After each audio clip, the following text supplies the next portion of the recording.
네, 안녕하세요. 2024 서울국제작가축제에 오신 여러분 환영합니다. 저는 오늘 사회를 맡은 한서봉 기자입니다.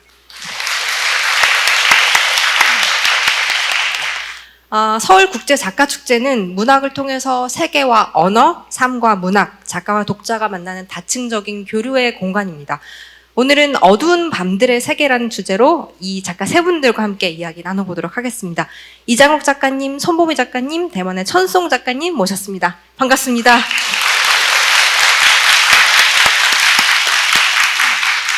네, 본격적인 대담을 시작하기 전에 오늘 함께 해주시는 작가분들을 소개를 좀 해볼 텐데요. 이 프로필을 다 읽으려니까 이 올해 작가 생활을 해오신 지가 오래돼서 작품이 굉장히 많아서 대표 작품들 위주로 좀 소개를 해볼게요. 이장옥 작가님은 1994년 현대문학의 시를 2005년 문학수첩 작가상을 받으면서 소설을 발표하기 시작하셨습니다. 이후에 시집 내 잠 속의 모래산, 정오의 희망곡, 음악집 등을 내셨고요. 장편소설 칼로의 유쾌한 악마들, 고백의 제왕, 에이플마치의 사랑, 트로키츠의 야생란, 비평적 에세이집인 나의 우울한 모던보이, 영혼의 물질적인 밤 등을 내셨습니다. 네, 작가님 관객분들께 인사 부탁드립니다. 안녕하세요. 이정욱이라고 합니다. 그동안 그 작은 서점 같은 데서는 이제 북토크라든가 낭독회 같은 것들을 해본 경험이 있습니다만 이렇게 화려하고 큰 곳에서는 처음인 것 같으네요. 서울국제작가축제가 이제 행사명인데요. 여러 나라에서 오신 작가님들하고 했던 행사에 한 두어 번 정도 이제 참여를 한 적이 있는데 그때마다 굉장히 흥미로운 경험을 했던 것 같습니다. 오늘도 손보미 작가님하고 천송 작가님하고 좋은 얘기 나눌 수 있었으면 좋겠습니다. 반갑습니다.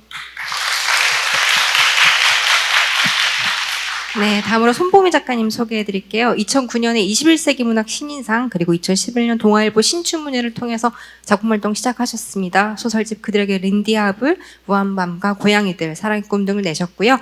짧은 소설 맨해튼의 반딧불이, 중편소설 우연의 신, 장편소설 디어 랄프 로렌 작은 동네 사라진 숲의 아이들, 그리고 에세이 아무튼 미드까지 여러 작품을 내셨습니다.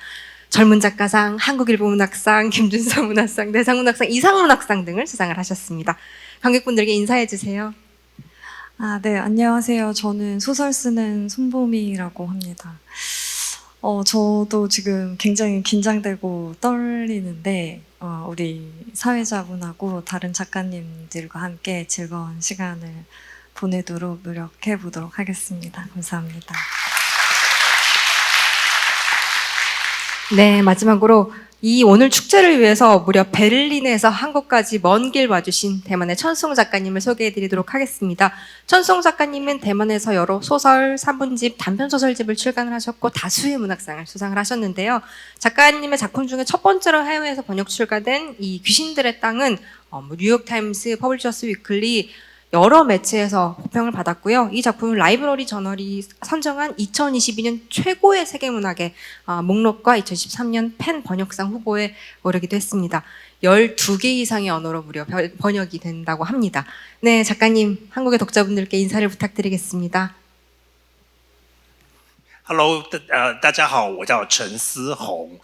我要提醒我自己讲话要慢一点，因为我平常说话很快，这样子我们有两位翻译姐姐，她们翻译会疯掉，所以我要提醒我自己，我说话就是要这个速度。所以我跟大家说，我叫陈思宏，我来自台湾彰化永靖一个没有人听过的小地方。我现在住在德国柏林，我非常开心能够来到首尔，谢谢你们。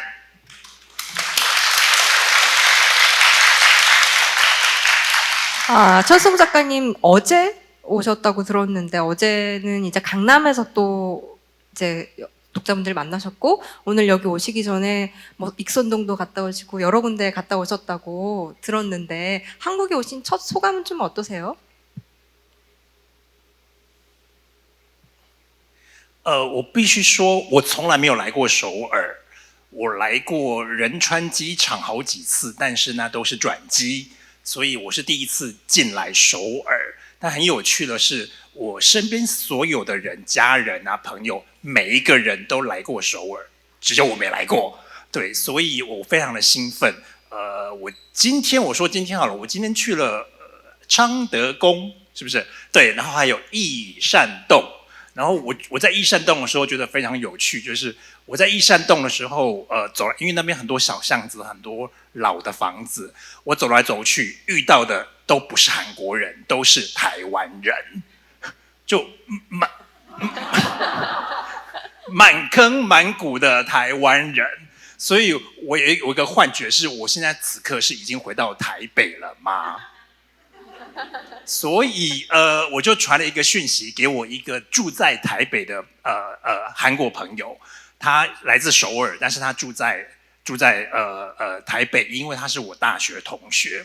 我就跟他说，我现在在益善洞，这边人都是台湾人，好可怕。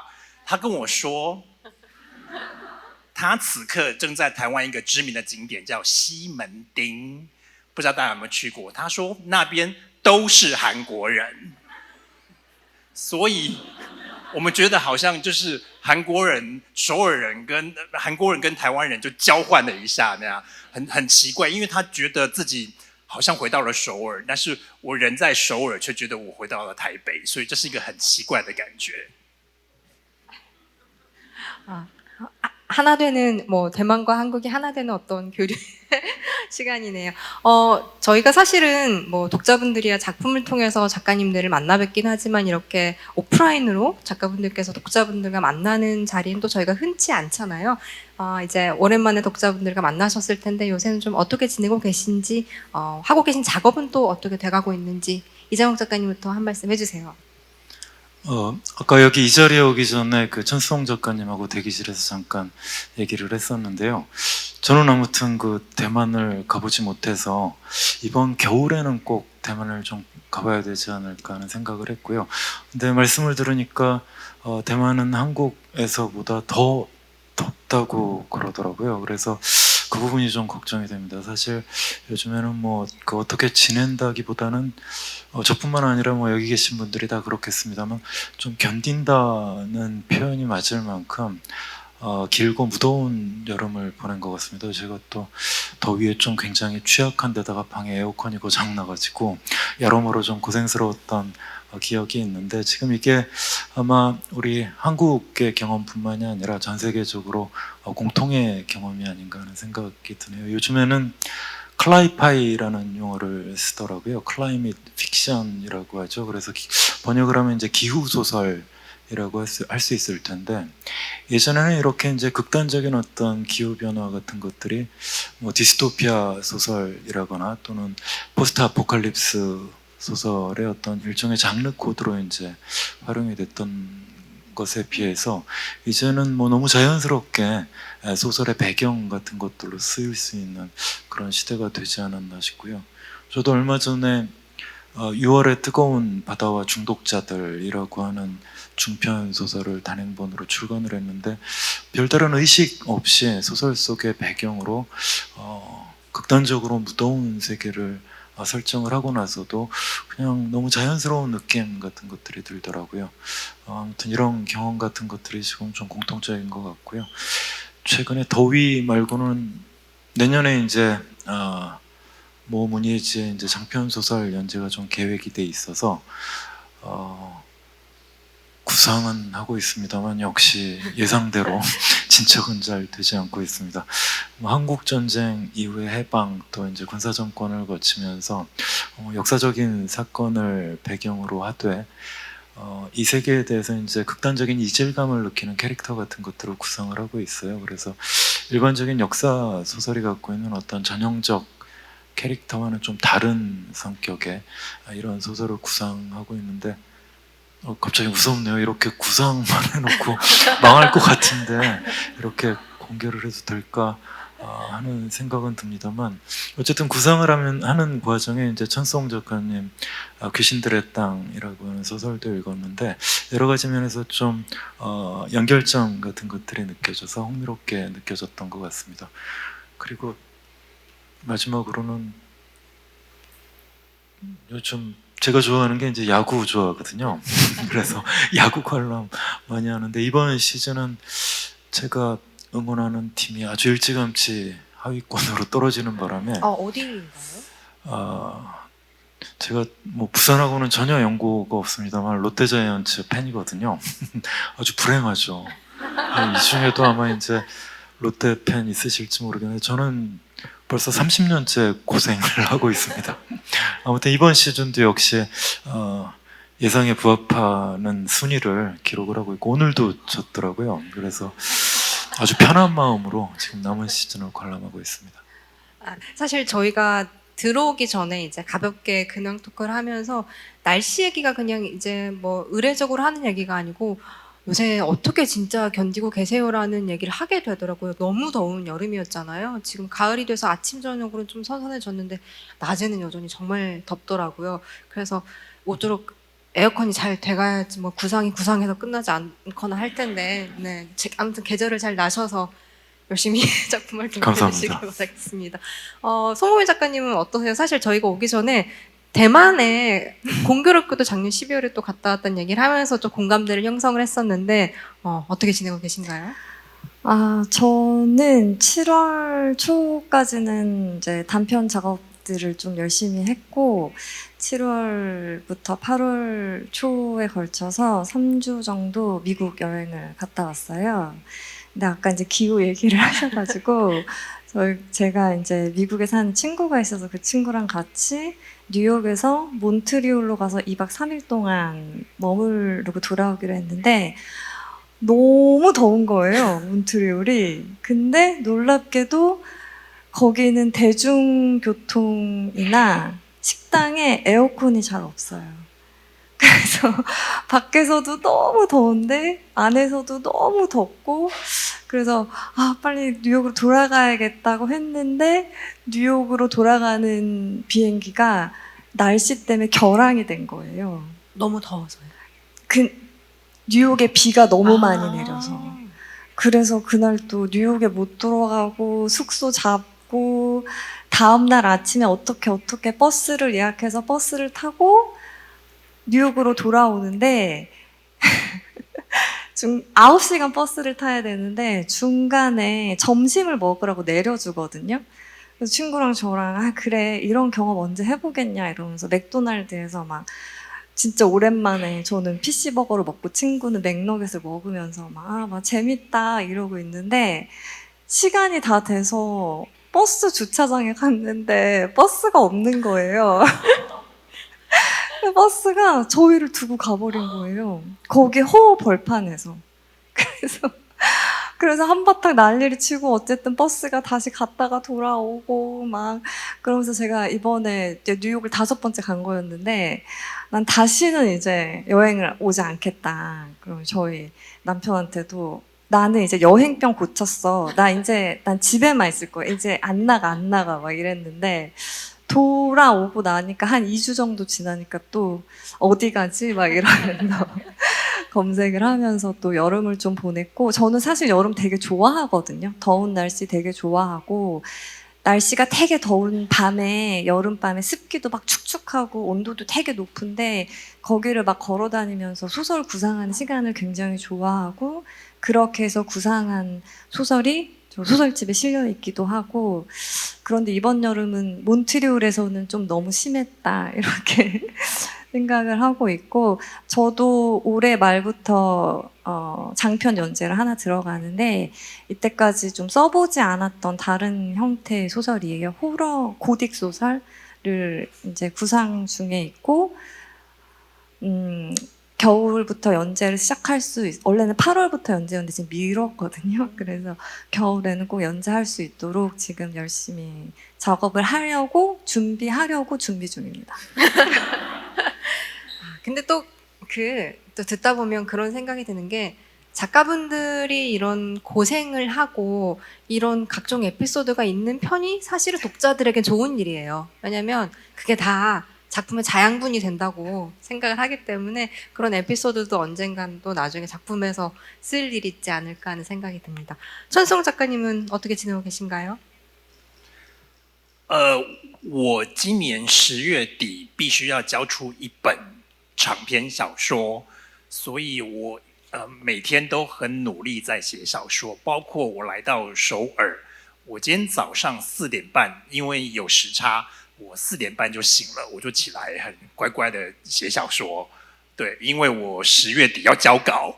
对，但是10月底要交稿，我目前已经完成4/5，因为我分个五部分，我已经完成4部分了，所以剩下最后一部分要收尾，所以有可能这本新的小说我会在首尔把它写完。对，但是在这样子的时间里面，我应该要认真的、乖乖的待在德国柏林，不要到处乱跑。但是我还是来到了首尔啦。对，其实旅行这件事情，我不知道其他2位作家老师怎么觉得。你旅行的时候，我不太能够写作。我唯一能够写作的地方是在家里的那一张书桌，我没有办法在咖啡馆里面写作，我也没有办法在图书馆里面写作。我只能在一个最舒服的状态，就是我家我的书桌，我才能够写作。然后，但是今年呢，因为我这本书翻译成了很多语言，我就必须要跟着这个不同的语言来到不同的国家。比如说，我今年5月的时候，就因为这本书翻译成了芬兰文，我就去了芬兰的赫尔辛基参加活动。接下来还有去另外一个地方，但是我现在想不起来我去过哪里了。那我就跟你们讲，我接下来要去哪里啊？我首尔之后呢，我还要去英国的Manchester 曼彻斯特，我还要去新加坡，我还要去泰国曼谷的书展，因为这本书的泰文要发行了，然后我还要去马来西亚的 Georgetown， 10月还要去台湾，因为这本书有一个剧团，台湾有个剧团要把它做成一出舞台剧，所以我要回去看他们表演，就像今天这个场地这样子。对，然后他们在台上演完之后呢，我就要站起来这样，对，就是要假装我很喜欢他们的演出这样。对，因为我不知道他们会怎么演，因为我完完全全给他们自由，授权他们演出，所以我也不知道演成会什么样子。但是我对他们当然是有信心。但是就是不论怎么样，我一定会到台上这样，就很开心的跟大家说，哇，谢谢你们来剧场里面看戏。所以今年我最主要的事情就是要把小说写完。讲到夏天。其实我们德国，我住在德国嘛，德国现在夏天也很可怕，像这2天在德国也是31度，所以说，而且大家知道，没有人家里有冷气，没有空调，所以热起来更可怕。所以我在写小说的时候，我是完全不穿衣服的，因为我家在7楼，所以顶楼，所以我们家我用温度计测过，我们家通常是38度到42度之间。对，没办法，因为没有冷气，没有空调，所以我觉得我很佩服我自己，我可以在那样子的环境里面写作，是一件很不可思议的事情。我觉得这个比得文学奖还难。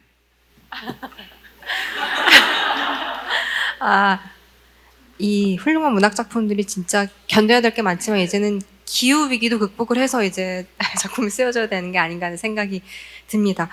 본격적으로 어두운 밤의 세계라는 주제로 저희 오늘 대담을 좀 시작해 보도록 할 텐데요. 사실 이 문학이라는 게 낮보다는 밤에 더 어울리는 장르인 것 같기는 해요. 그렇다고 낮을 재촉하지는 않으면서 이 밤을 충분히 충실하게 보내면서 기다리는 게 또 문학의 특성이 아닌가 하는 생각이 드는데, 오늘 저희 이 대담의 주제, 어두운 밤의 세계라는 주제를 듣고 세 분은 좀 어떤 생각이 드셨는지 궁금한데, 이창국 작가님부터 답변을 해주시겠어요? 예, 지금 우리 이 서울국제작가축제가 지난 금요일부터 이제 수요일까지 거의 일주일 정도 진행이 되고 있고, 우리 번역원 관계자분들이나 이제 직원 스태프분들이 굉장히 고생해서 진행을 하고 계신데요. 이런 행사 주제 하나도 굉장히 세심하게 고려를 하셨구나, 그런 느낌을 받았습니다. 일단 뭐 천송 작가님 귀신들의 땅이라고 하는 이 소설은 읽어보신 분들은 알겠습니다만 뭐 대만과 베를린으로 가면서 심지어 귀신도 나오고 일종의 역사의 어둠이라고 할 만한 것들을 다루는 소설이어서 어두운 밤들의 세계라는 이 주제가 부제로 들어가도 오히려 굉장히 잘 맞는 소설이 아닌가 하는 생각이 들고요. 또 손보미 작가님도 이제 우아한 밤과 고양이들이라고 하는 소설집을 내신 데다가 제가 최근에 또 손보미 작가님 단편 읽은 게 또 끝없는 밤이라고 하는 단편도 있었거든요. 근데 요트를 타고 가다가 이제 물에 빠지는 사람들의 이야기인데, 이 사람들의 어떤 영혼의 밤이라고 할 만한 것, 어떤 위태로움 같은 것들을 손보미 작가님이 워낙 이제 매력적으로 잘 그리시는데, 역시 그 단편도 기대에 부응했던 단편이었던 것 같습니다. 저도 최근에 낸 일종의 이제 에세이집일 수도 있겠고요. 이런 단상집이 영혼의 물질적인 밤이라고 하는 책을 냈었어요. 그래서 이 세 명을 모아서 주제를 잡을 때도 작가들 각각의 이제 책들과 이런 것들을 다 섭렵을 하시고 정하는구나 하고 생각을 해서 굉장히 놀랬고요. 제가 최근에 이제 음악집이라고 하는 시집을 냈습니다. 그래서 어두운 밤들의 세계라고 하는 주제를 받고 나서 갑자기 호기심이 좀 일어서 그 아래 한글에 보면 이렇게 이제 단어 찾기가 있지 않습니까? 그래서 음악집 원고를 갖다가 올려놓고 밤을 한번 이렇게 쳐봤어요. 그랬더니 한 60여 편 되는 그 시들 중에 밤이라는 단어가 무려 54회가 사용이 되고 있더라고요. 거기다가 이제 밤이 배경이거나 소재인 시들이 거의 20여 편이고, 그러다 보니까 그만하자.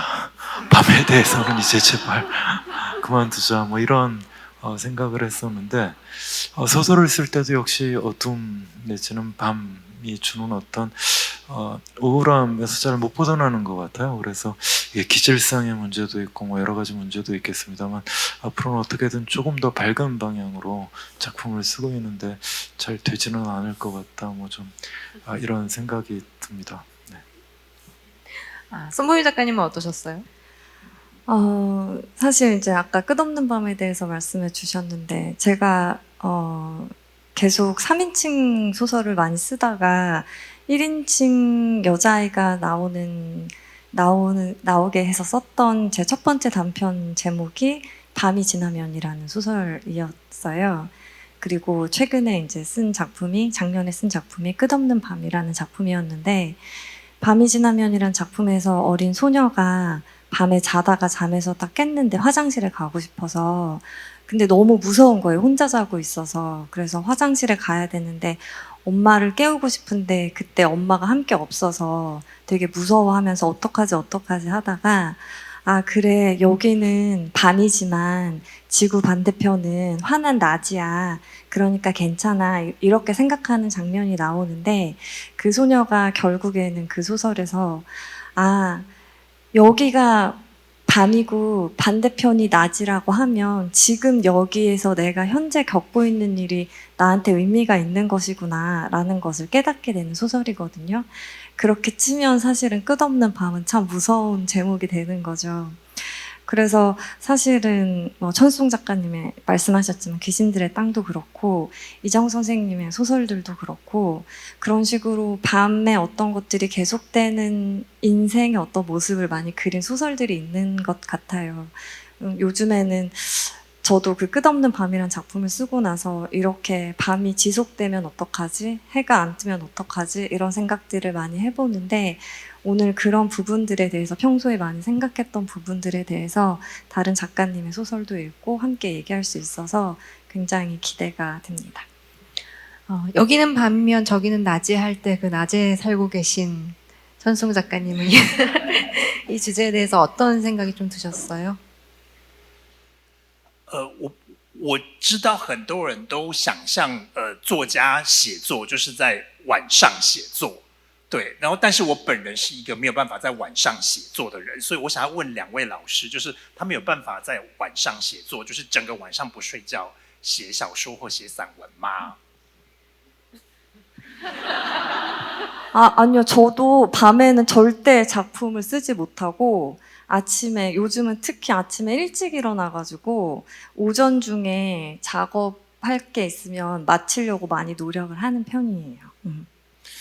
얘기가 굉장히 표면적으로 올라가는 것 같은데 저는 사실 어두운 밤들의 세계라고 해서 이 밤이라고 하는 것은 낮의 반대이기도 하고 이건 일종의 이제 아까 문학하고 이제 잘 어울린다고 하셨습니다만 밤이라고 하는 것은 굳이 말하자면 이제 영혼의 어두운 밤이기도 하고요. 우리가 낮이라고 하는 것이 상징하는 어떤 합리성이라든가 논리 또는 주류 세계의 어떤 지배 논리 같은 것과는 거리가 있는 세계에서 문학이 발생한다라고 하는 제가 좀 쓸데없이 심오한 생각을 좀 한 것 같은데 옛날에는 밤에 썼던 것 같습니다. 저도 그래서 자정이 넘어야 쓰거나 이제 그랬었는데 이런 얘기는 좀 그렇습니다만 나이가 들어가면서 점점 밤이 되면 뇌가 작동을 잘 안 해요. 그래서 아침에 쓰는데 아침이라고 해도 바깥은 밝아도 제 방은 어둡습니다. 그래서 저는 언제나 밤의 영혼으로 쓴다고 느끼는데요. 무엇보다도 일단은 세수를 하지 않고 쓰는 게 저한테는 굉장히 중요한 일종의 징크스 같은 것이거든요. 그래서 아침에 일어나서 밤이라는 느낌을 그대로 가지고 뇌가 이 세계에 적응하기 이전에 아직은 꿈과 이 세계의 중간쯤에 있을 적에 뭐 개인적인 경험이든 가장 창조적일 수 있는 어떤 에너지가 나오지 않는가 싶어서 아침에 쓰긴 하지만 저는 역시 비유적으로는 밤이라고 생각을 하면서 쓰고 있습니다.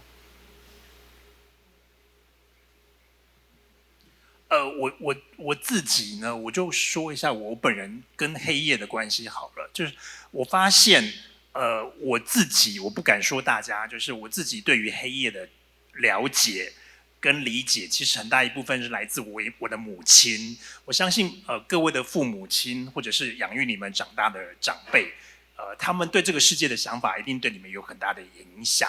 我母亲是一个非常不喜欢黑夜的人。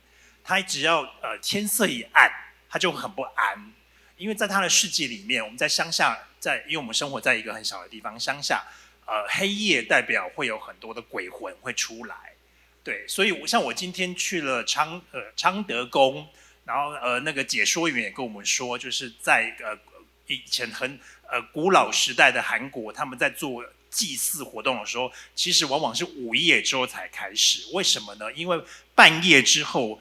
鬼魂才会出来，所以他们才能够祭祀祖先。然后这件事情，其实在我们家是一个很重要的事情，就是我妈只要到晚上了，如果我们还在外面，只要天色一暗，我妈就会说：“我们赶快回家吧。”因为她会觉得，黑夜就是不安全的，有什么东西躲在黑暗后面，有可能是任何东西，那些东西可能会来伤害我们。还有我妈会用黑夜这件事情来管教我，因为我小时候是个调皮的男孩，我是家里的第9个小孩，我有7个姐姐，跟1个哥哥，我是第9个，对。然后大家，我想在韩国你们应该可以猜得到，为什么我会有这么多姐姐吧？猜得到吗？对嘛？因为你们都知道是为了要生儿子，这件事情还蛮好笑。因为我去不同国家问这个问题，问说你们猜为什么我会有这么多姐姐？我刚刚老师有提到去了纽约，我在纽约讲这本书的时候，我在一个大学反正就在一间大学里面演讲，我就问下面的同学说：你们猜为什么我会有7个姐姐？然后同学们就说：哦。因为你的爸妈很喜欢小孩，对，所以他们就是完全不同的文化，他们完全没有想到，尤其在美国，他们无法想象一个家庭会为了生一个儿子而连生7个女儿呀。对，所以我来自一个很吵闹的家庭，我们家永远都有很多很多的声音，所以我小时候在很多很多的声音环境里面长大，我又是一个很爱讲话。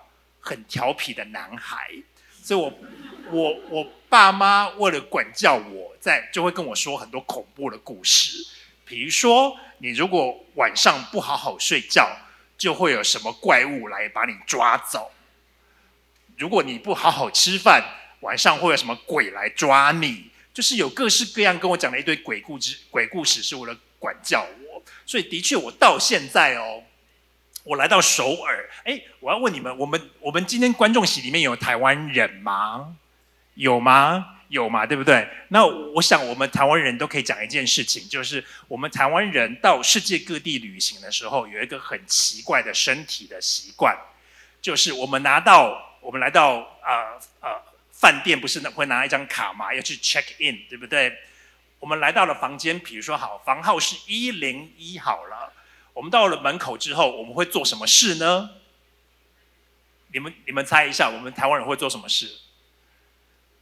我们台湾人会敲敲房门，敲敲门之后才进去。为什么呢？因为很多台湾人相信全世界的每一个饭店的房间里面都有鬼，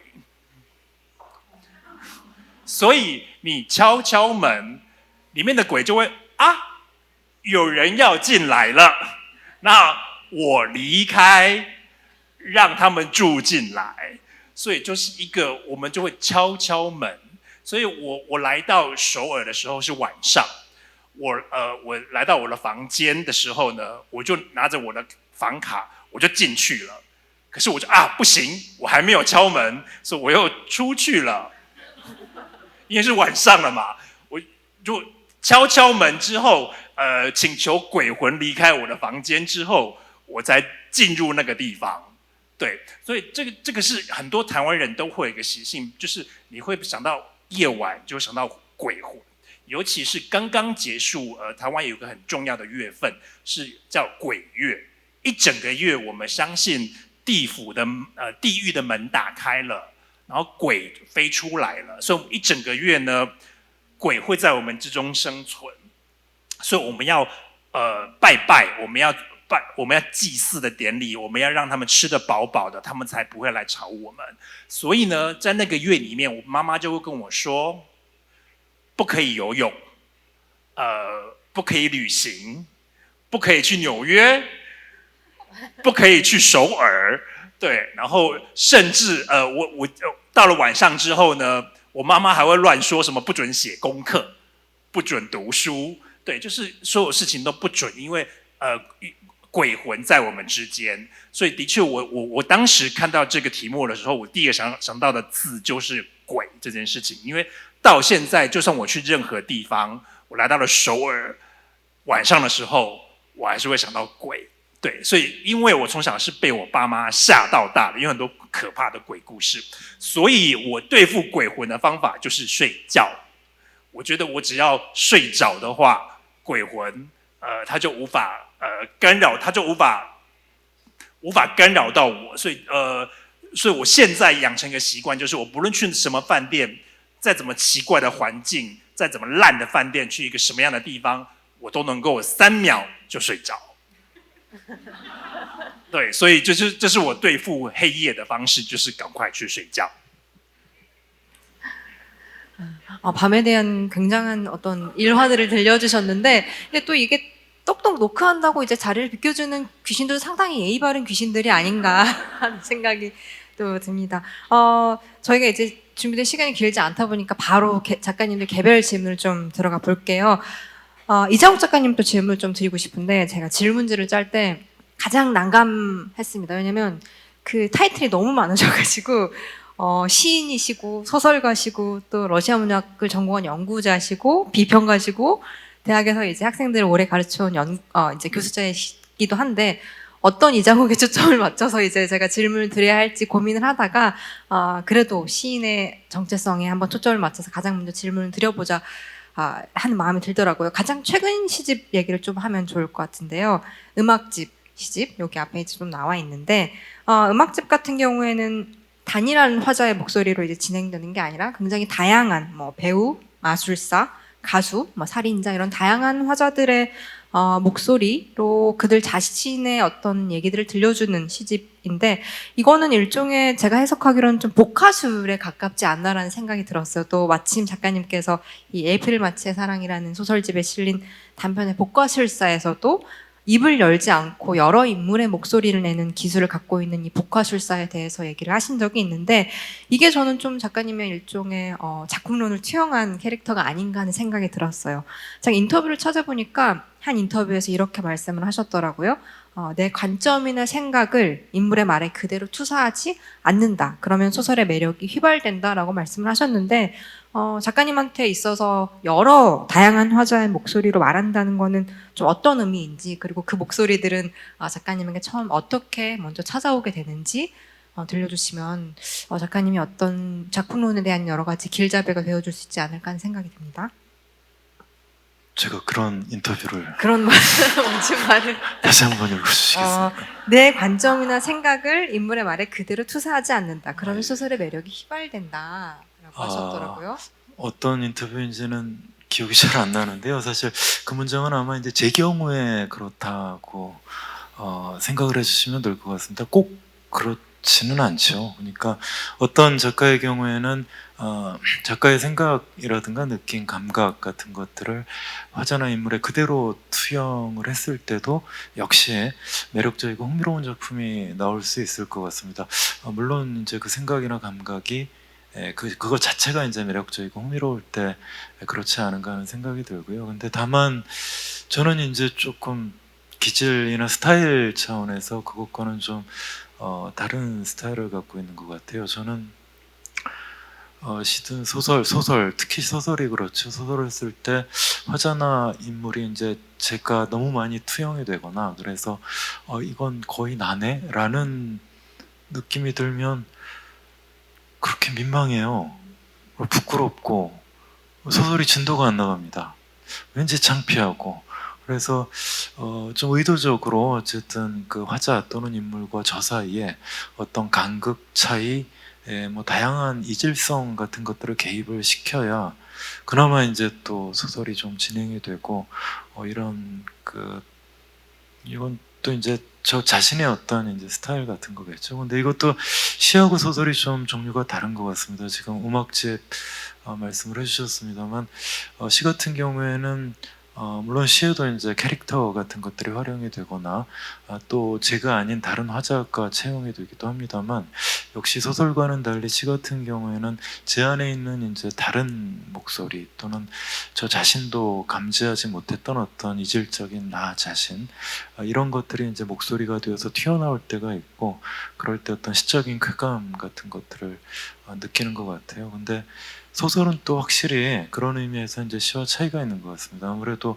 인물이 많이 나오고 캐릭터들 사이에 이제 긴장, 갈등, 사건 뭐 이런 것들이 시보다 훨씬 더 풍부하게 개입이 되다 보니까 시가 이제 내 안에 어떤 또 다른 나와 이제 연관이 된다고 한다면 소설 같은 경우에는 정말 저와는 다른 제가 타인이고 타자라고 부를 수밖에 없는 여러 캐릭터들이 이제 등장을 하기도 물론 소설에도 이제 제가 투사가 되죠. 뭐 안 그럴 수는 없는데 이런 어떤 긴장, 갈등, 투쟁 또 때로는 사랑, 이별 이런 것들이 소설 속에 개입이 될 때 저는 소설을 쓰는 어떤 기쁨 같은 것들을 느끼는 것 같습니다. 다시 말하면 저에게 소설은 저 자신을 보여주고 저 자신을 주인공으로 해서 이야기를 만들어내는 것보다는 오히려 제가 아닌 무언가를 제 안에서 발견하고 또 제가 아닌 타자를 소설로 불러들임으로써 얻는 어떤 이질성의 쾌감 같은 것들이 저한테는 소설 또 시를 쓰게 만드는 동력 같은 것이 아닌가 하는 생각이 듭니다. 그래서 아마 이장욱 작가님의 작품을 읽어보신 독자분들은 아시겠지만 뭐라고 하나로 정의 내리기 어려운 굉장히 다채로운 매력들이 매번 소설집과 장편에서 좀 발휘가 돼서 이게 작가 안에서 다 나온 것의 일부이기도 하겠지만 또 다 각자 다른 목소리로 존재하는구나 이런 느낌을 좀 주는 것 같아요. 다른 얘기인데 제가 그 복화술사라는 단편을 읽고 복화술을 한번 연습을 해봤어요. 혹시 복화술을 해보신 적 있으세요? 정확하게 그 복화술사 말씀하신 그 단편 소설을 쓸 때 복화술 인형을 구입을 했고요.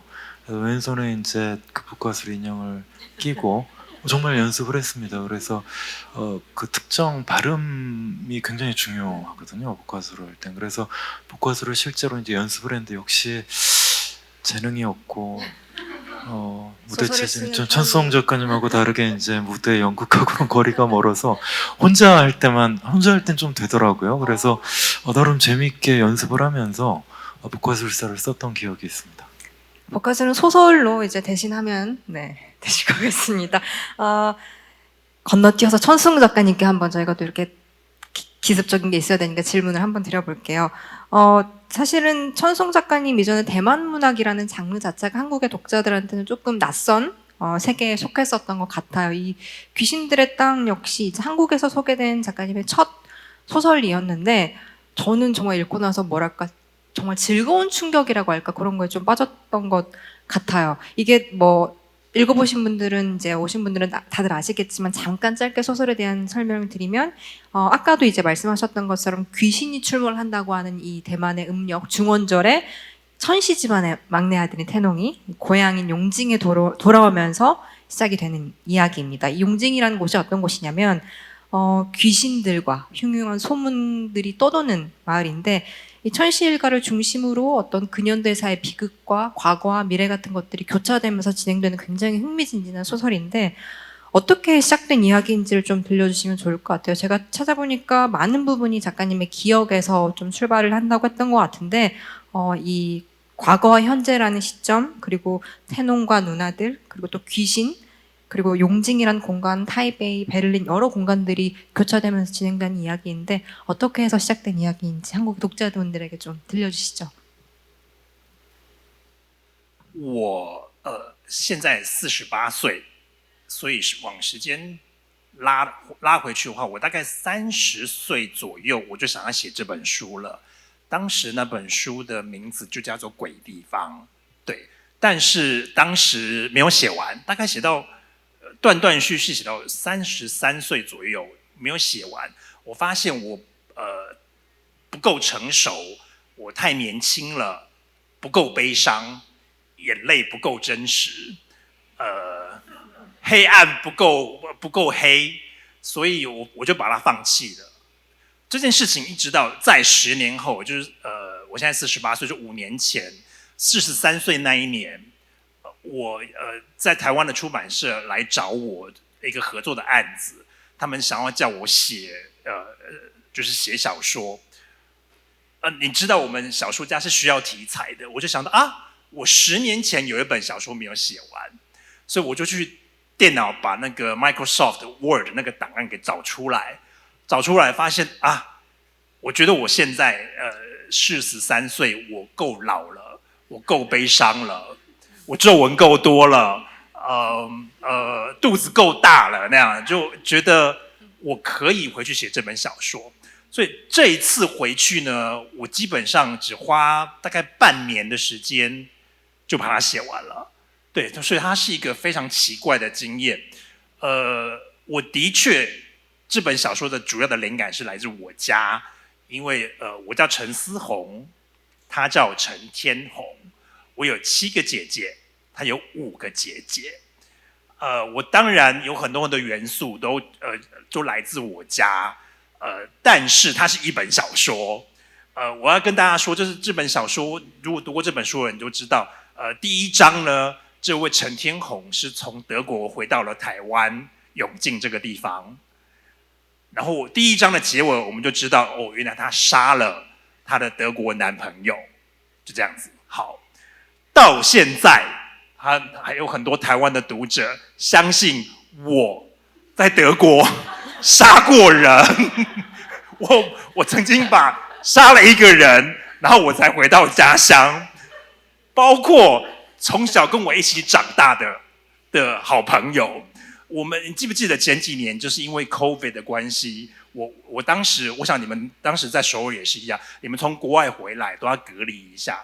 我就回去台湾就隔离了2个礼拜。我出来之后，就第一个见的人是我一个从小到大长大的好朋友，他看到我抱着我哭那样，我想说你干嘛哭成这样？他说我读了你的书，他说我不知道原来你在德国杀了人，就是他们就是这本是小说，但是我没有杀人，对，所以就很多人读到最后都已经把小说跟现实搞混了。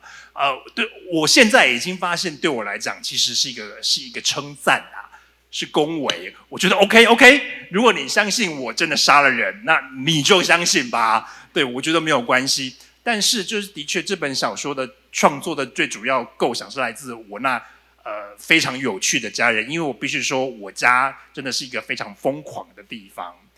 我读过这本书就知道，我选择了让不同的人在不同的章节出来说话，所以它其实是一个很复杂的一本小说。这灵感来自我们在台湾的时候，我办我妈妈的丧礼，我妈妈过世了。我妈妈过世是一个很奇怪的事情，那个我没有时间多讲，但是我想你们在韩国也是，你们如果家里有人过世，那个丧礼有一个很重要的环节，一定就是吃东西。我想应该有吧。对，我后来发现，每一个文化里面，丧礼里面吃都是很重要的事情，因为你们要处理悲伤，就要吃东西那样。对，所以我们就在我妈妈过世的时候，我们就家里的兄弟姐妹坐下来吃一个圆桌，这样吃饭。当时我已经有在想要写这本书了，然后可是我不知道怎么进入这个故事，因为太多角色了。但是在那次吃饭的时候呢，我们在回忆妈妈的事情。妈妈在活着的时候发生过一件事情，但是大姐说妈妈当时有喝了一碗汤，二姐说没有，妈妈没有喝汤，她是吃了一碗饭。三姐说不，妈妈什么都没有吃，她是走到外面去。那我发现当时我们在讲的那件事情，大家都在场，可是我们对于妈妈的记忆都是不一样的。所以我就觉得，那我如果让每一个角色都出来讲自己的话，以他们的观点来回去他们小时候的故事，然后你必须把整本书给读完，它就像拼图一样，全部把它拼起来。这是我当时的想法，就是因为我们坐下来一起吃饭，才把这本书给写完。所以我知道很多读者，因为我也会去上Instagram 或者是X 去看我们很多韩国读者读完这本书的抱怨跟不满，因为他们都说第一部分在写什么鬼东西都看不懂。对，没错，我就是希望你们看不懂。但是如果你们跟着我一起跟着这小说里面的主角一起回家，到最后你就会知道这个故事到底是什么。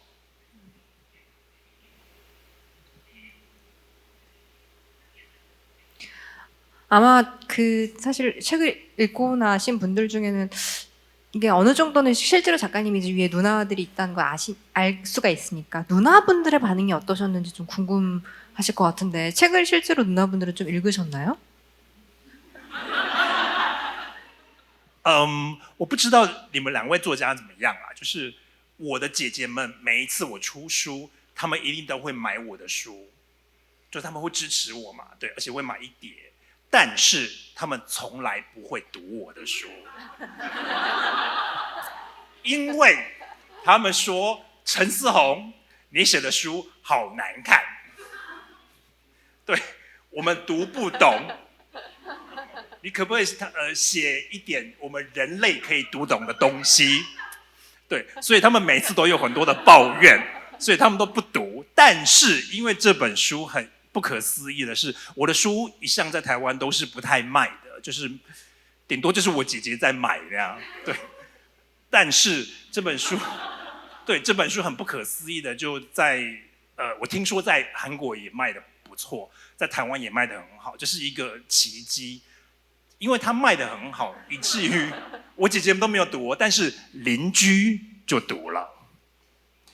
邻居呢，读完之后就跑去跟，比如说，如果老师是我姐姐的话，邻居就跑去说：“哎呀，你弟弟写你耶！”这样子，然后我姐姐就说什么？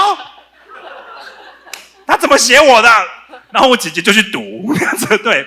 然后，那我要跟大家说一个故事，就是我不能说是哪一个姐姐，就是有一天我跟某一个姐姐吃饭，我们就约好吃饭，然后吃饭的时候，姐姐就在读这本书，我就觉得很可怕。我想你为什么要读我的书呢？对，而且她在读的那一章，刚好就是写她某一个部分是真实的事件。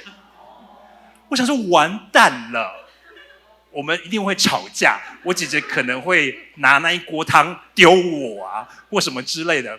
但是她明明就是写她哦，但是她就读一读，她就把书放下来说：“我希望翻译可以把这句话翻译出来，因为这句话很奇怪。就是我姐姐就说，这个女人真是个贱人。”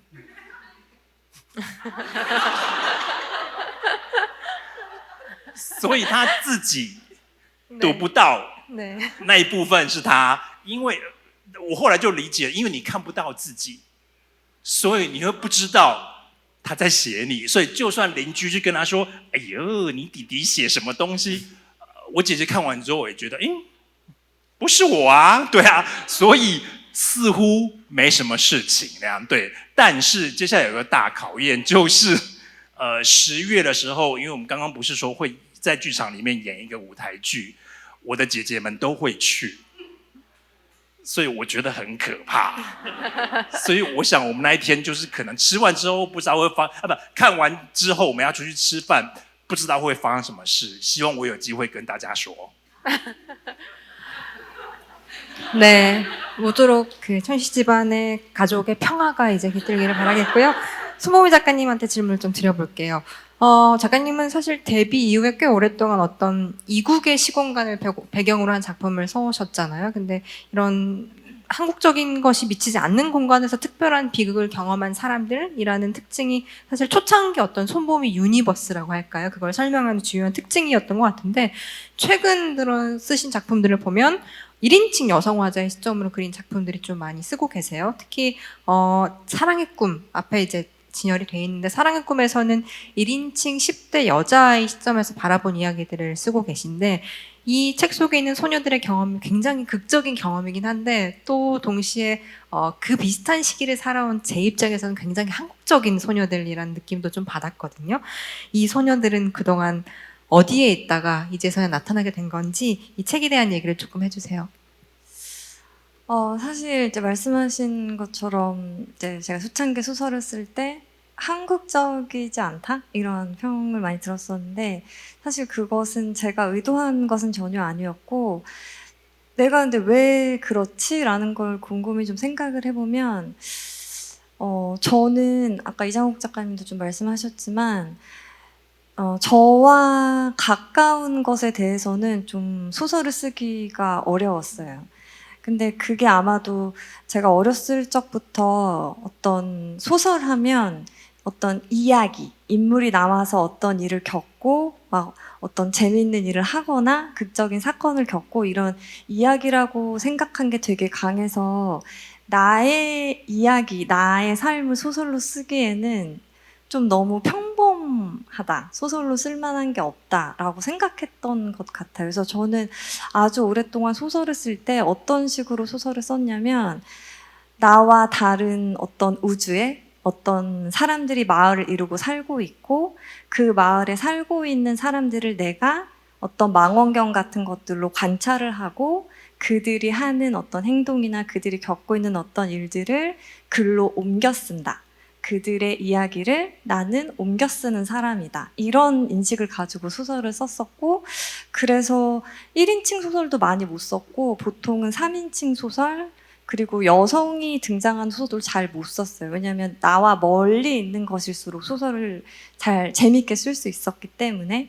그래서 아마 좀 이국적인 그런 분위기가 많이 풍겼던 것 같은데, 제가 이제 첫 번째로 본격적으로 1인칭 소설을 썼던 게 물론 남성 화자이긴 하지만 디어 랄프 로렌이라는 소설, 장편 소설이었어요.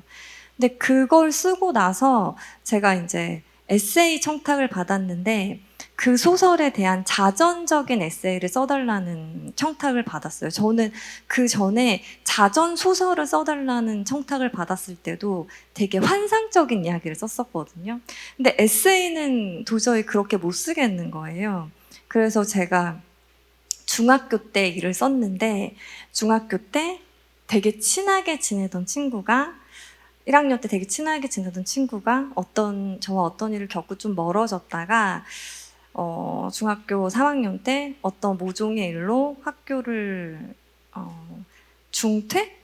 강제 전학 같은 걸 가게 됐었거든요.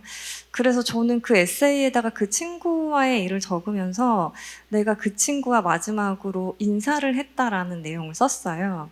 근데 되게 공교롭게도 그 에세이를 쓰다가 그 당시에 쓴 일기장을 발견했는데 그 일기장에 뭐라고 적혀 있었냐면 그 친구랑 인사를 못해서 너무 이제 슬프고 인사를 했으면 참 좋았을 텐데 이런 내용의 일기였어요. 그러니까 저는 그 친구랑 마지막으로 인사를 했다고 계속 생각하고 있었고 기억하고 있었고 그 친구가 저한테 지었던 표정 같은 것도 되게 생생하게 기억하고 있다고 생각했는데 그게 다 거짓된 기억이었던 거예요. 그래서 그때 아, 그렇다면 지금은 나의 기억이 나도 모르게 조작되었는데 내가 갖고 있는 어떤 경험들을 임의로 내가 스스로 조작을 해서 마치 나 자신을 겪은 일은 나 자신이 겪은 일이 아니라 나와 다른 우주에 살고 있는 다른 여자아이가 겪었던 일이라고 생각하고 관찰을 하면 그것들을 가지고 어떤 이야기들을 쓸 수도 있겠다라는 생각을 그때 처음으로 했어요. 그때가 2017년이었는데 그로부터 아주 좀 오랜 시간이 흐른 후에 1인칭 여자가 성인 여자가 주인공인 작은 동네라는 작품을 썼고 그 이후에 그것에 약간 그 분위기를 이어서 밤이 지나면이란 소설을 쓰면서 여자아이가 주인공의 소설을 쓰기 시작했는데 아까 천송 작가님 말씀하신 것처럼 제가 이제 북토크 같은 거 하면서 이 소설에는 저의 경험들이 좀 들어있어요 라고 말씀을 드렸더니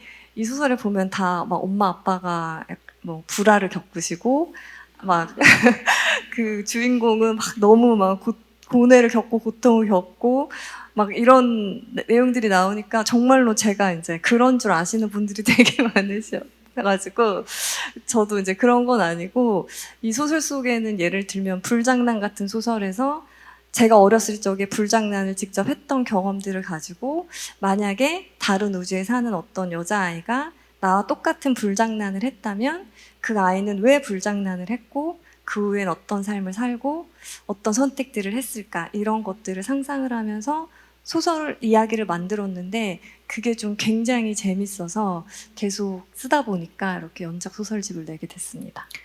사실 소설의 극적인 사건이라는 게 정말 극적인 사건도 있지만 그거를 극적인 시선으로 재구성하는 힘에 결국에 달려있는 거거든요. 이 사랑의 꿈을 읽다 보면 그 소녀들이 겪는 어떤 부모의 불화라든지 그런 사건도 중요하지만 그 사건을 겪으면서 그 소녀들이 사실은 가장 극적인 장면에 올라가서 불장난을 하는 장면이에요. 근데 우리 다 어릴 때 불장난 한 번씩 해보잖아요. 이 불장난을 하는 극적인 장면으로 재구성하는 것이 결국 소설을 만들어내는 것이기도 하고 저는 읽으면서 하나 작가님에게 투영할 수 있는 모습이 있다면 극적으로 재구성하는 힘은 결국 소설가의 힘이라고 저는 생각을 하거든요. 이 소녀들은 자기에게 벌어진 사건들을 계속 구성을 합니다. 근데 그게 굉장히 소설적이거든요. 그게 소설 화자의 탄생, 소설가의 탄생을 보는 것 같은 모습에서 어쩌면 그런 모습은 작가님의 일부일 수도 있겠다라는 생각이 조금 들기도 하더라고요. 네. 이 소녀들은 그럼 앞으로도 조금 계속 등장할 계획인가요? 작가님의 작품에서? 앞으로 여기는 보통 이제 초등학교 뭐 13살, 12살 이런 아이들인데 제가 중학교 때 굉장히 강렬한 경험인데 제가 마산에서 중학교를 나왔는데 그 학교가 핸드볼로 되게 유명한 학교였었거든요. 그래서 그 당시에 흔치 않게 지방의 학교임에도 불구하고 엄청 큰 체육관이 있었어요. 근데 왜 이런 얘기가 되는지 모르겠는데 체육 시간에 체육 선생님이 막 너네들끼리 알아서 놀아라 막 이럴 때 있잖아요. 근데 겨울에는 이제 운동장이 너무 추우니까 그 체육관에서 저희는 핸드볼을 배운 적이 없는데 니네끼리 핸드볼을 해봐라 이러면서 핸드볼 공을 주신 거예요. 근데 반 친구들이 너무 왜 그랬는지 모르겠는데 너무 열정적으로 핸드볼을 하다가 어떤 친구가 이렇게 다쳐가지고 여기에 막 피가 철철철 나고 병원에 실려갔던 적이 있거든요. 근데 그 경험이 저한테 굉장히 그걸 봤던 게 되게 오래도록 저한테 남아있어서 언젠가 그 장면을 가지고 한번 소설을 써보고 싶다는 생각을 하고 있어요. 일단 이제 저학년, 그러니까 10대 초등학생들이 등장을 했다면 이제 중학생과 뭐 나아가서 고등학생도 한번 등장하는 작가님 소설 한번 기다려 보도록 하겠습니다. 이어서 이장옥 작가님께 질문을 좀 드려볼게요. 올해 좀 축하할 일이 올해가 등단 30주년이 되셨습니다. 94년에 제가 좀 찾아보니까 이게 사실 흑역사일 수도 있는데 등단 당시 1994년에 등단 수상 소감으로 이런 말씀을 하셨습니다. 다짐하겠다. 내 조악한 마음속 세상을 견뎌준 몸에게 더 이상 감상만으로 평화를 구하진 않을게. 문장과 문장 사이의 텅 빈 무게도 견뎌보자라고 말씀하셨는데 그 이후에 이제 30년 동안 6권의 시집, 4권의 소설집, 3권의 장편소설과 1권의 중편소설을 쓰셨으니까 어쩌면 굉장히 그 다짐을 잘 실천해온 세월이 아닐까 하는 생각이 드는데요. 신영철 평론가가 이런 평을 작가님에 대해서 쓰셨더라고요. 이 작가님의 시인 외계인 인터뷰를 빗대서 쓰신 말인데 그는 그냥 문학이다. 그는 마치 이 행성에서 행해지고 있는 문학이라는 것의 실체를 조사하기 위해 파견된 외계인처럼 보인다. 라고 쓰신 내용이 있는데 지난 30년간 탐사한 이 문학이라는 행성은 좀 어떠했는지 그리고 소설과 시 이렇게 두 방면에서 너무 이제 각각의 멋진 작품 세계를 구축을 해오셨으니까 이 각각의 글쓰기는 작가님을 또 어떻게 즐겁게 하고 또 어떻게 각각 괴롭혔는지 얘기를 좀 해주세요. 등단 30주년 진짜 민망하네요. 예전에는 정말 그 등단 30주년이라고 하면 어르신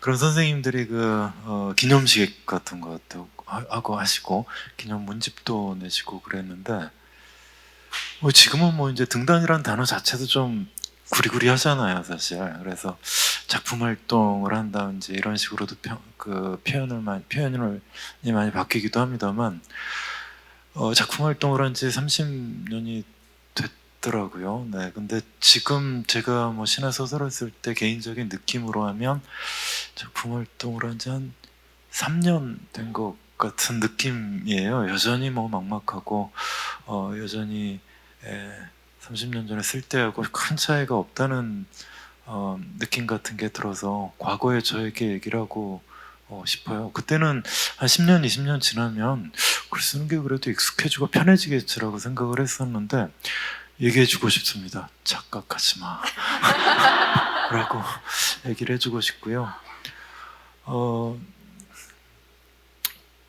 아까 이제 음악집이라든가 이제 소설을 쓸 때 다양한 목소리 같은 것들을 얘기를 했습니다만 사실 지금도 그런 어려움 속에서도 결국은 타인의 목소리들을 어떻게 내 안에 받아들이고 내 안에서 그 목소리들이 서로 긴장하고 갈등하고 사랑하는지 이런 것들을 보여주는데 여전히 좀 흥미를 느끼고 있는 것 같아요. 근데 저한테는 어쨌든 그 목소리들이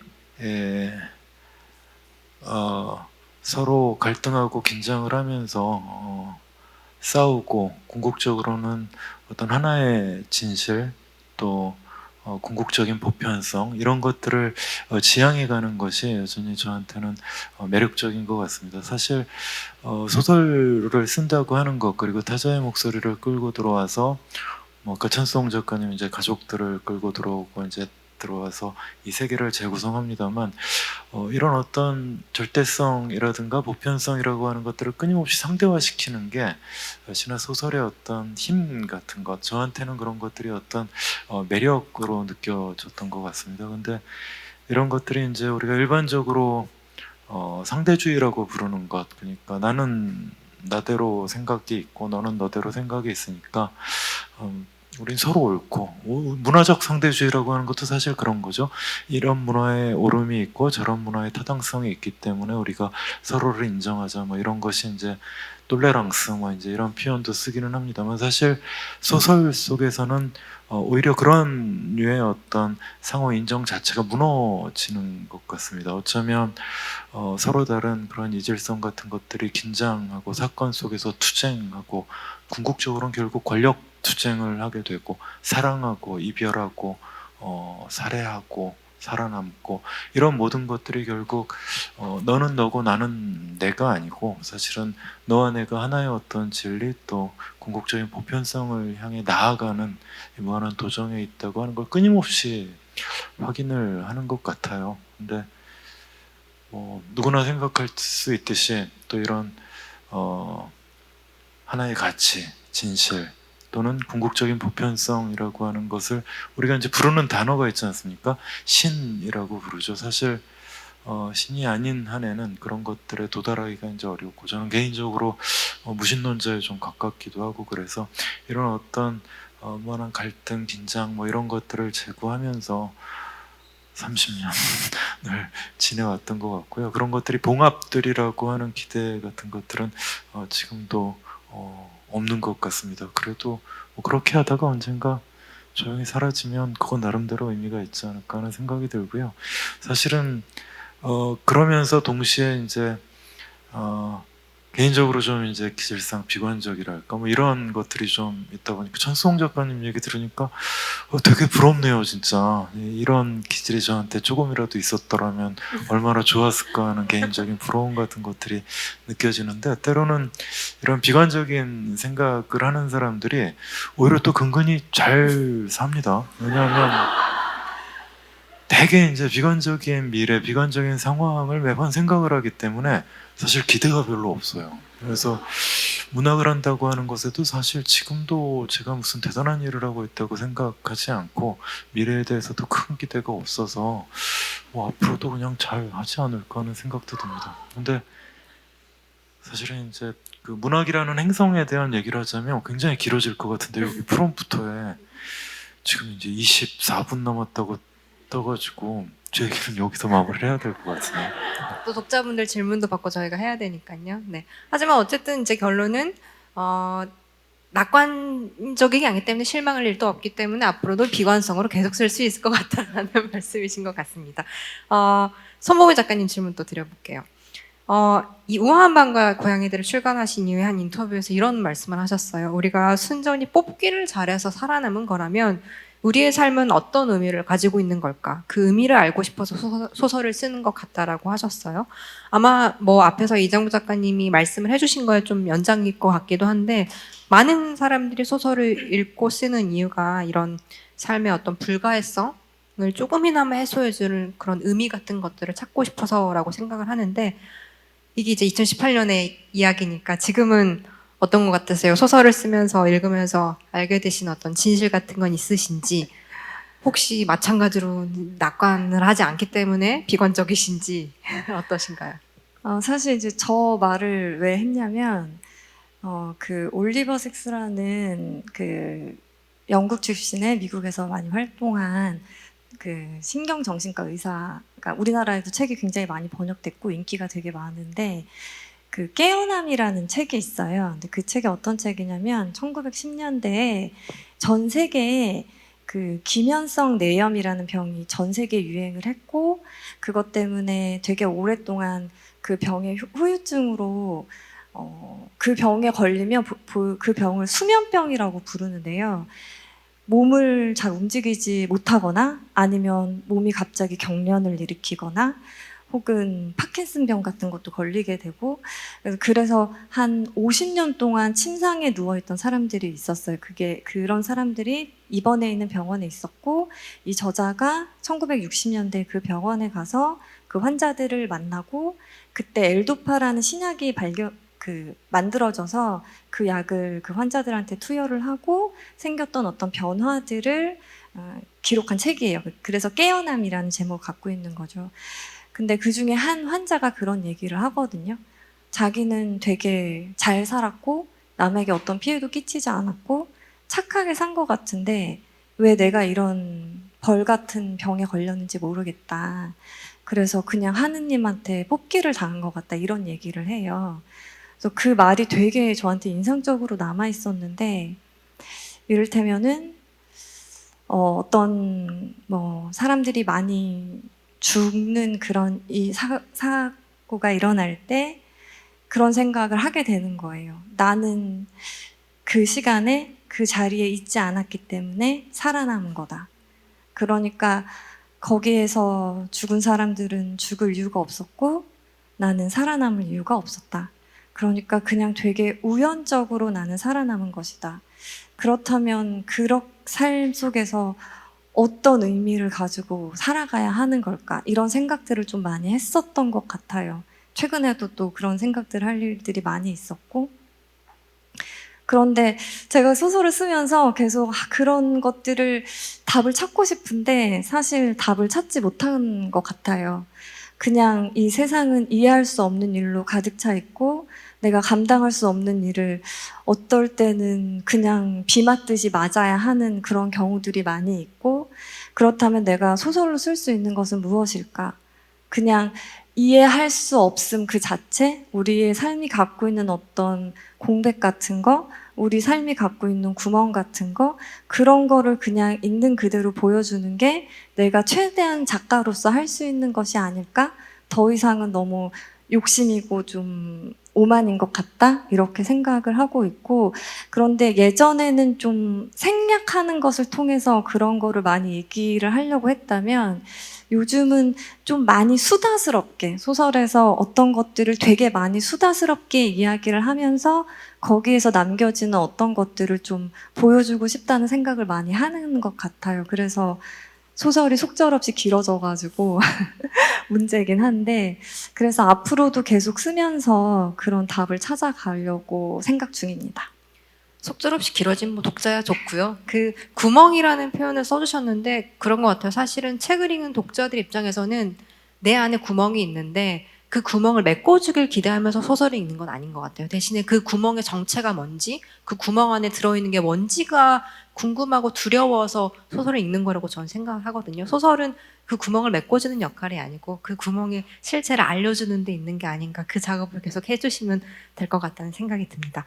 마지막으로 천승 작가님께 또 이어서 질문 드려볼게요.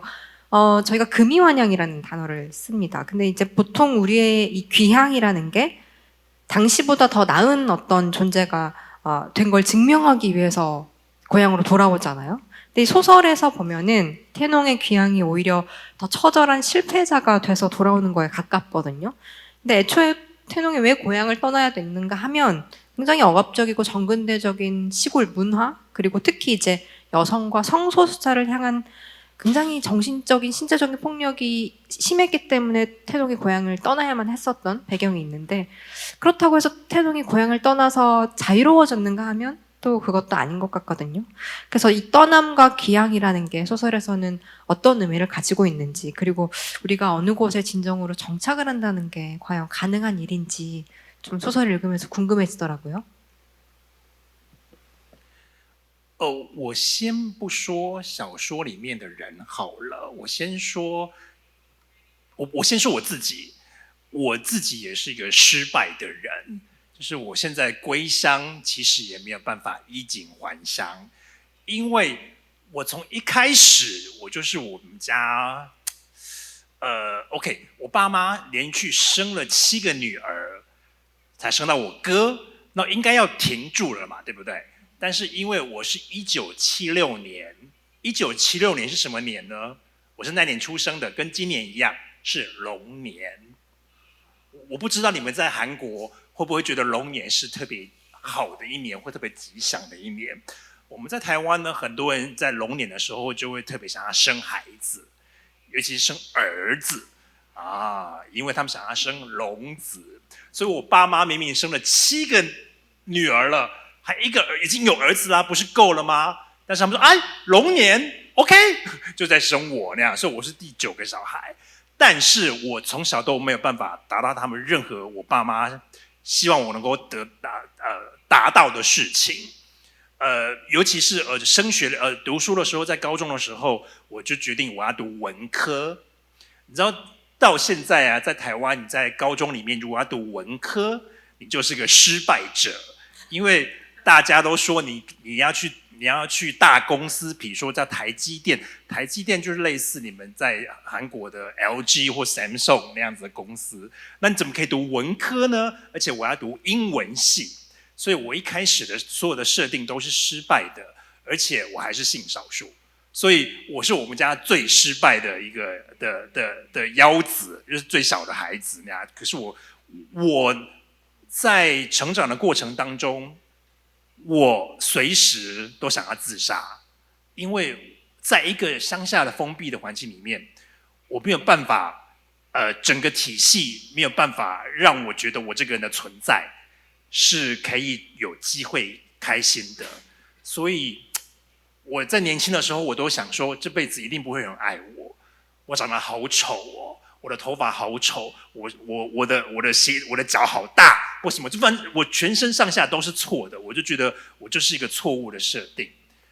那快速的讲回这本小说好了。我刚刚在休息室的时候有跟他们说，就是我这本书在韩国出版之后，有很多不可思议的回应。比如说，我上个礼拜我收到一个济州岛的读者他应该是透过 Google 翻译来写的一封信给我。他跟我说，他本来想要结束自己的生命。但是他读完这本书之后，他决定要活下来。对，然后这样的事情，回到2019年12月，这本书在台湾刚刚出版1个礼拜，然后我在台北做一个 book talk， 就有点类似这样的场面，就有一个很年轻，大概20几岁的男生来跟我说一模一样的话，说其实我一直都想要结束自己的生命，但是不知道为什么读完你的书，我就觉得我这个没有办法衣锦还乡的人，一个失败的人，也许也是可以活下去。一模一样的事情发生在河内越南，就是因为它翻译成越南文，所以我在越南做活动的时候，也是有一个读者用英文跟我说这句话。然后你知道，我身为一个作者，听到这样的话，就觉得 OK， 就也许我写这本明明就很难读的书，它如果可以救3条生命的话，我觉得它可能是我整个宇宙跟我讲要写这本书的最重要的理由。所以就是我要跟这本书其实是写给所有的失败者，或者是所有的悲观者，就是如果你没有办法衣锦还乡，你是家里面的失败的人，相信我，你一定还是可以活得很自在、很光彩，你一定可以找到活下去的理由，因为这个世界真的太好玩了。就算也许你跟你老师一样是个悲观主义者，但是还是可以在台上这样跟大家说话那样。对，所以这本书是写给失败主义者，然后我非常开心，这么失败的一本作品，竟然能够带我去这么多地方，来到首尔，所以谢谢你们。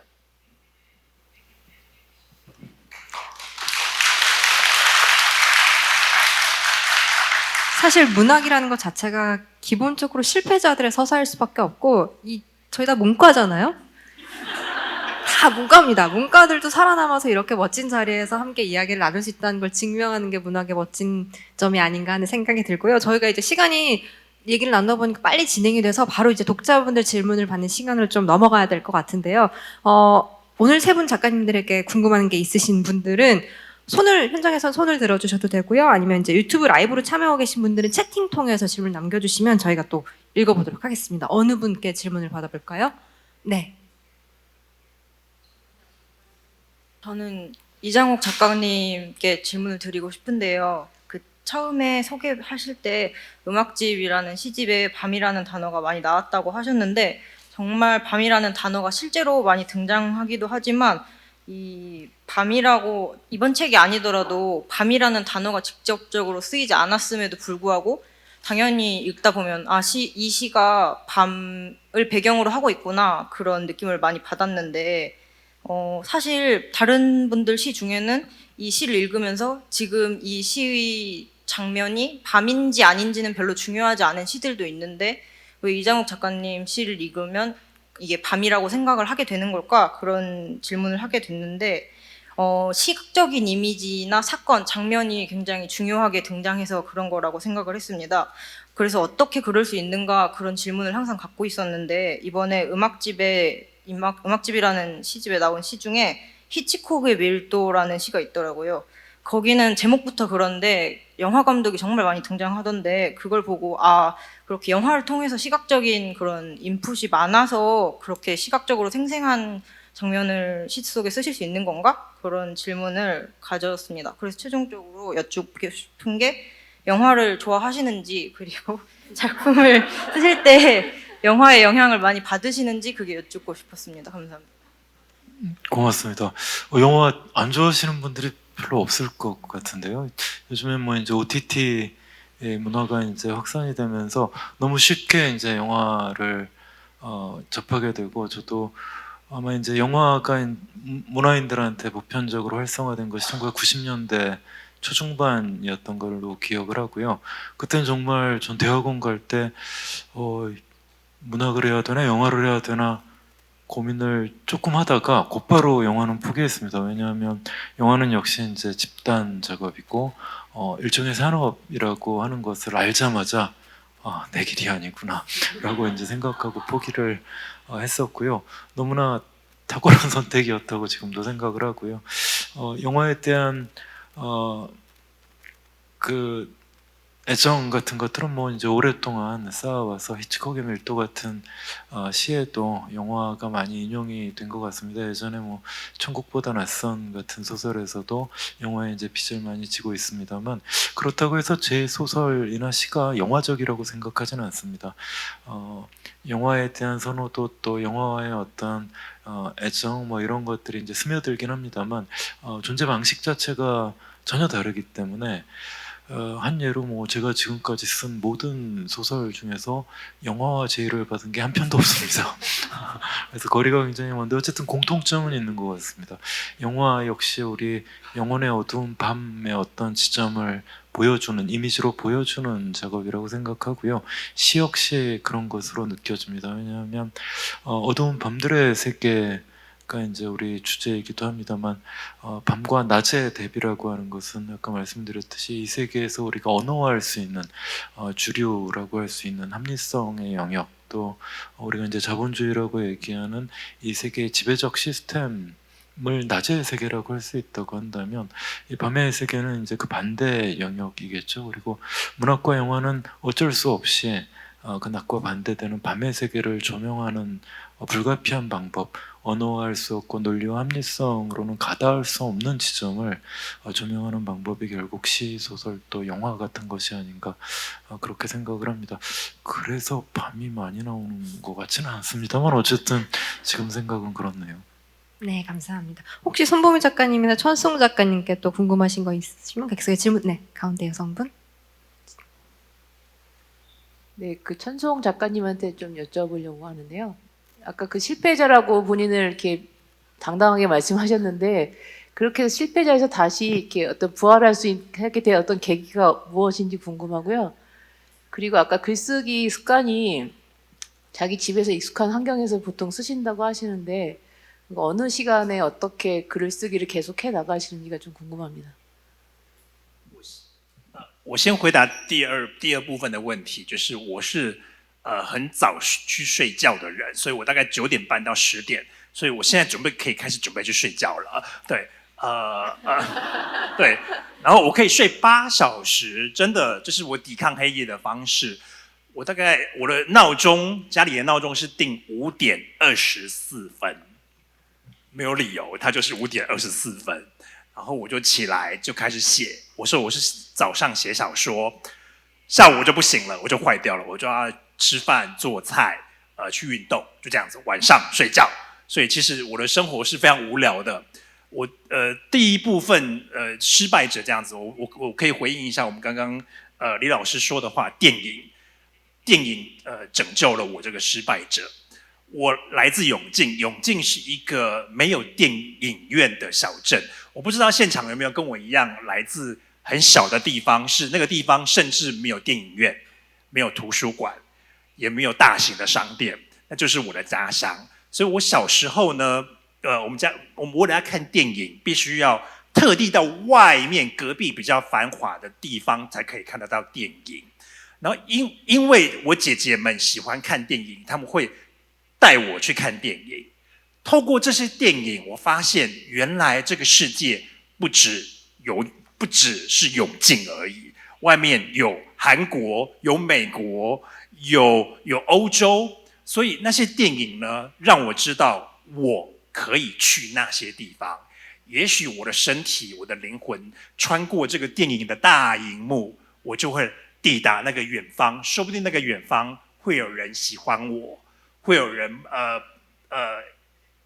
不会，那些人不会因为我本来的样子而讨厌我。所以那些电影还有书籍完全拯救了我。尤其是有一部电影真的改变了我，是我高中的时候我不知道大家知不知道，台湾有一位电影导演叫李安安利，对，他其实在1989年的时候有一部电影叫做《喜宴》（Wedding Banquet）， 对，那部电影在柏林当年得了金熊奖，对。然后你知道那部电影，一部台湾电影在国外，我想在韩国也是嘛，哈。如果有一部电影在国外得了大奖，就是一件很重要的事情，这样对。那一样，我们台湾当时有一部电影叫做《喜宴》，在柏林得了金熊奖，当然是很大的事情。但是那部电影讲的是性少数，是讲一个台湾人跟一个美国人，两个都是男生，开开心心的在纽约生活，但是他们的爸妈想要逼他结婚，跟女生结婚的一个故事。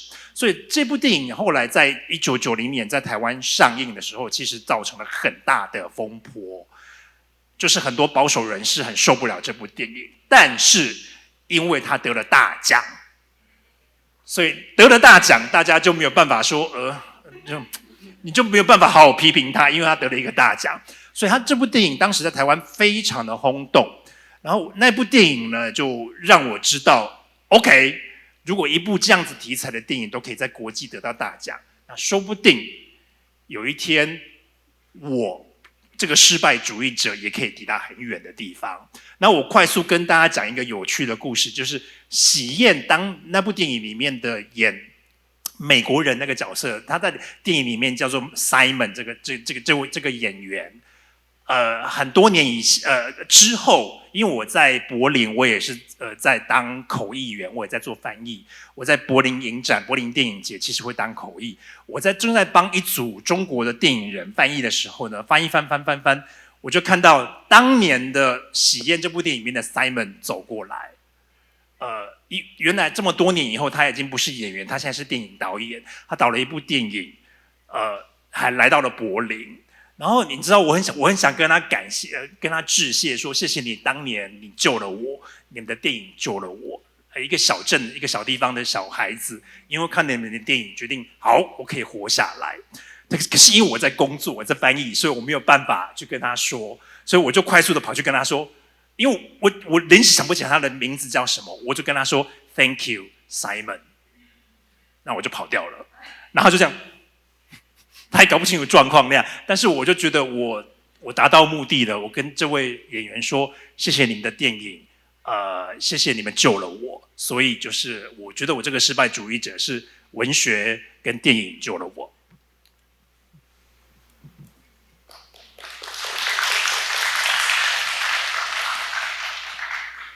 문학과 영화라는 게 그런 것 같아요. 구원을 받아본 경험이 있는 사람은 결국에 또 구원을 나눠주게 되는 게 이 이야기들의 멋진 힘이 아닌가라는 생각이 들고요. 저희가 정말 하고 싶은 얘기가, 나누고 싶은 얘기가 많았지만 2분밖에 안 남은 관계로 이제 마지막으로 작가님들께 오늘 좀 어떠셨는지, 그리고 마지막으로 관객분들에게 하고 싶은 말씀 이장욱 작가님부터 해주시면 저희 마무리할 수 있을 것 같습니다. 예, 그 어두운 밤들의 세계라는 주제로 오늘 흥미로운 대화를 나눠서 정말 좋았고 감사드리고요. 어두운 밤들이 근데 굉장히 종류가 다양할 것 같습니다. 자정의 밤도 있고 새벽의 밤도 있고 또 악천후가 있는 밤도 있을 거고 로맨스나 사랑이 있는 밤도 있을 것 같은데요. 오늘 끝나고 저는 아마 이제 취한 밤으로 가지 않을까 싶은데 모두들 모쪼록 그 즐거운 밤 보내시기 바랍니다.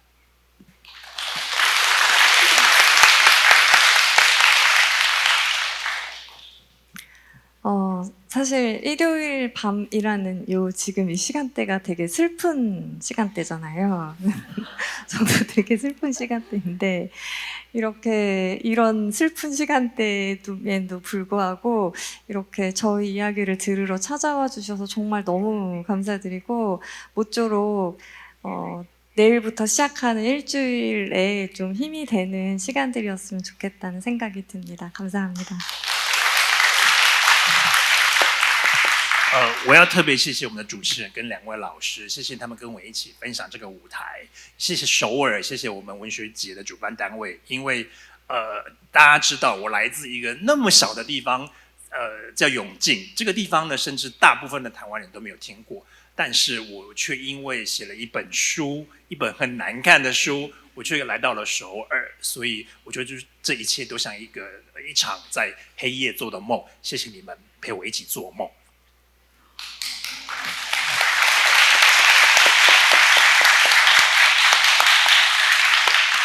네, 오늘 저희 어두운 밤의 세계라는 주제로 세 분 작가님과 얘기 나눠봤는데요.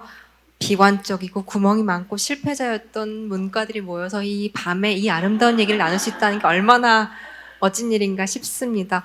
남은 밤도 독자 여러분들 즐거운 밤 보내시길 바라겠고요. 오늘 함께해 주신 독자 여러분 감사드립니다. 남은 밤도 즐거운 밤 되세요.